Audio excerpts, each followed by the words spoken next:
So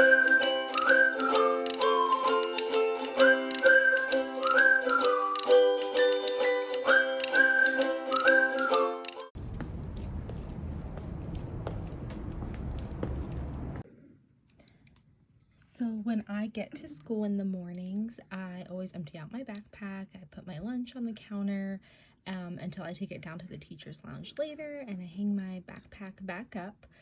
This outfit that I'm wearing is from a couple different places. So I've actually had the skirt and belt for several years, probably like 5 years. And I got them from Ralph Lauren.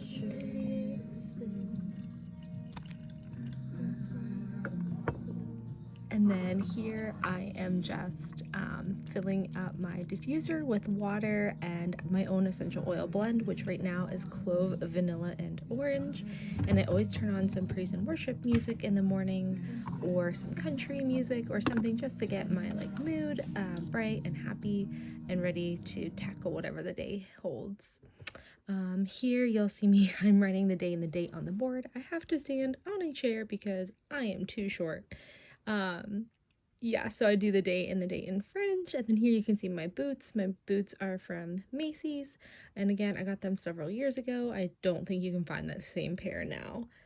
And then after I'm done writing the day and the date on the board, I always sit down on my laptop. I look over my lesson plans for the day, print anything I didn't get to the day before. I create my warm-up slide for my students, and then I always do a duplicate screen, so I will drag that screen over for my students to see, and then I can still work on my laptop and do whatever else I need to do while the students can view something totally different from what I see. My background is a daffodil. Actually, one of my former students took that picture and it was so pretty. I was like, hey, could you send that to me? I want to make it my laptop background. So after I get my slide up and then I look over my lesson plans and stuff, here I am looking through my Hunger Games packet that I got. Me and my fellow teachers who teach 9th grade English, we all use the same packet for the Hunger Games. We got it on Teachers Pay Teachers. So I'm just scrolling through looking for the author's purpose document that I wanted for this particular day. My students and I spent a couple days on author's purpose outside of the PI protocol. Okay everybody, so today is Tuesday. At the beginning of the video I kind of showed you how my morning typically starts when I get to school. It is now Tuesday and I just finished lunch, and I just want to show you guys a little bit of what we did today. So I told you guys for English class that we were going to continue working on sentence types, and I actually created an assignment for them because I just couldn't find anything that I liked already made. And this is what I am doing. Let me kind of zoom in for you guys. So this is what I made. I took page 103 in the Hunger Games and I found an online document and copied and pasted it into a Google Doc, and then I'm having them do the sentence types, so independent clauses, dependent clauses, and conjunctions. And then I am having them choose the sentences that they want to from that page, and then they have to, after they highlight, identify what each of the sentences were by numbering them 1 through 5. So it gives them some choice and some options as to which sentences they want to do, but then it also reinforces the concepts we've been working on. And then tomorrow we will play the game again, so we'll kind of reiterate and go over that paper. They'll turn it in for an assessment grade to kind of assess where they're at with it now that we have reviewed it. And then I also introduced phrases, and so I posted a PowerPoint to Classroom for the students, and then I also added another page in the writer's notebooks where we did some notes on phrases. And then again, they had to find phrases in that document that I just showed you. And then tomorrow we'll play a game, that sentence meetup game again, to reinforce the concepts, and then we'll do another writing prompt Thursday into Friday to see how they can do in writing their own sentences and then identifying the types in their own writing. Hopefully this will help to prevent all the fragmented and run-on sentences I see often in student writing. And then we're just going to keep hammering this in through Thanksgiving. But in French, you might be wondering how my integrated performance assessment went. And so I'm going to talk about that throughout this week and kind of where we're at with my French classes. French 1, 2, and 3 are all working on very different things. But I will show you real quick what I plan on doing with my French 2s. So I printed these out. I don't even know what website I found these on, to be honest. but this is printed on cardstock, and what I'm gonna emphasize military time with my students. So I'll fill in military time on these, both AM and PM, so that they can really learn how military time works, but also emphasize how to write that out in French. So it'll review numbers in French, they'll learn military time, and then learn obviously just how to tell time in French. So we're gonna like do a couple games or activities with these cards tomorrow is my plan. Today my students were just working on a writing assignment and a dialogue. So I will update you more throughout the week.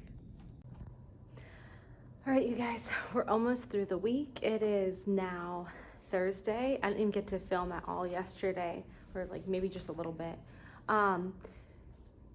I think that my English class has gone really well this week with the independent and dependent clauses. I still find it to be somewhat difficult for them to identify the types in their own writing. However, they seem to do a lot better with the prompt this week.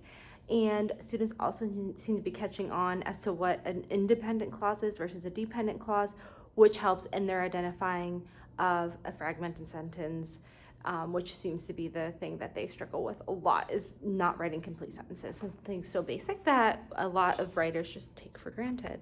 Looking at for next week is continuing those sentence types and like Hunger Games and just like different activities with that. Maybe a couple games. We didn't get to play our games this week between interruptions and just other things like the writing taking a lot longer than I expected it to. I'm hoping to play the game next week because tomorrow we're going to play catch up to read Hunger Games.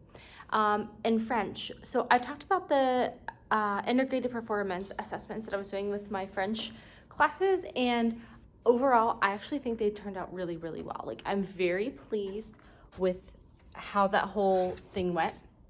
And I'm going to turn the camera around here. So this is my IPA binder, and like I said, this is the one that I downloaded from Teachers Pay Teachers. I featured this one in one of my other videos, and I thought that this turned out really well. Like, this is one of the activities that we did. This is some of the stuff that comes with it, and this is like the task that they ended up doing. And all in all, and like this is like my insert key, all in all, I thought that it went really, really well. Hey guys, it's Friday, finally. It's been a really long week. It's when the students have a holiday coming, they just act so much more hyper and crazy. And I just felt like every day this week, I was coming home twice as exhausted as I have been lately, just because I'm constantly having to keep on student behaviors. And yeah, it's just been crazy. If you're a teacher, you know. I want to talk about those integrated performance assessments that I did in my French class and kind of how those turned out briefly, and then the project-based learning assignment that I am prepping my French 3 students for. So let's just talk about that. I'm going to sit down to kind of talk to you guys about all of this. But my integrated performance assessment went well. My students did a interpersonal, a presenting component, and an interpretive component, and then their interpersonal was just them having a conversation with another classmate given a topic and kind of like a guide with, like, I guess you could say mentor questions and mentor responses. And then their interpretive was to read a document like a French school supply list, and then they had to answer questions about that school supply list, which was completely in French. So there was no interpretations for them on that school supply list. Now, that by the time we had hammered out all of the vocabulary, they could pretty much read that school supply list entirely in French without much help or like the need to look at their vocabulary. This integrated performance assessment that I bought from Teachers Pay Teachers, I talked about it in another video and I featured it. If you want to go back to that video, I'll link it up in the cards, or at least I'll try to, where I just discuss that specific performance assessment. But I really liked because it was so repetitive. It almost seemed too repetitive, but in the end, I'm like, you know what? This was good because it had a play component and it had a repetition component. So when you have like a competitive play component paired with repetition, the students grasp it and hold on to it for longer.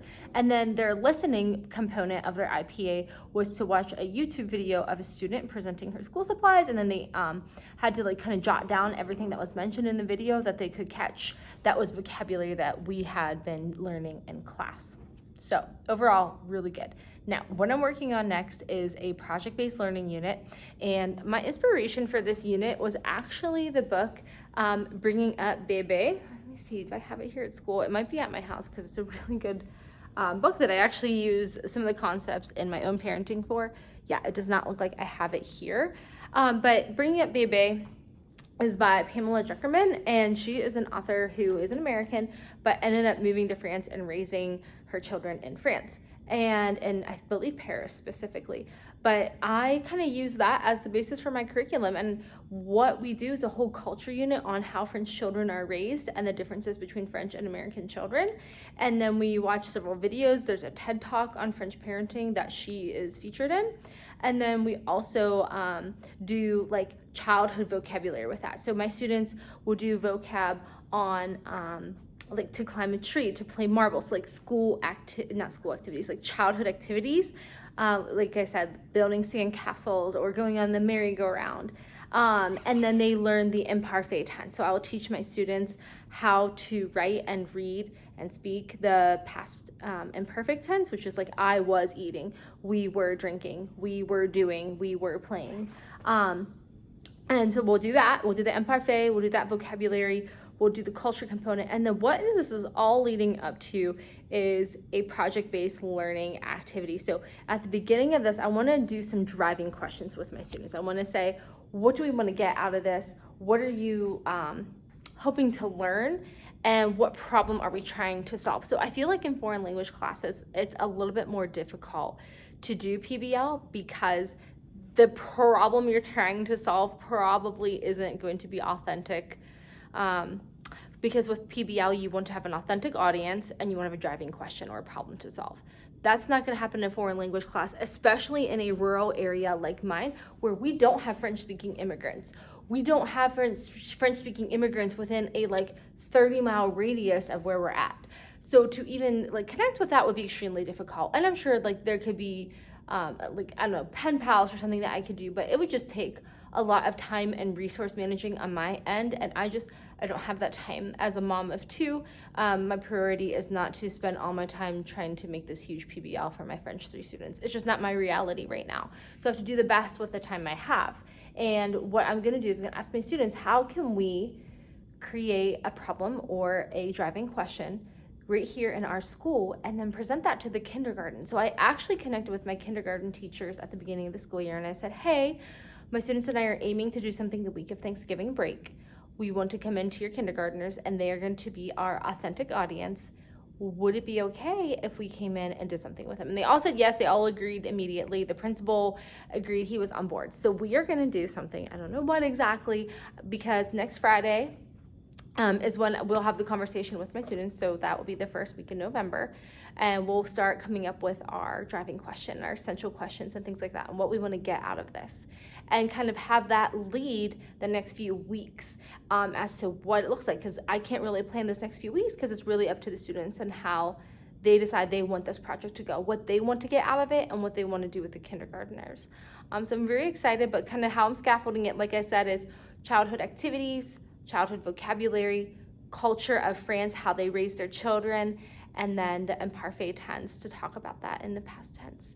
And that'll all go together, and we'll wrap it up around Thanksgiving time, and then we'll see how that all goes depending on how that finishes up. What we'll do in December, that will be determined later.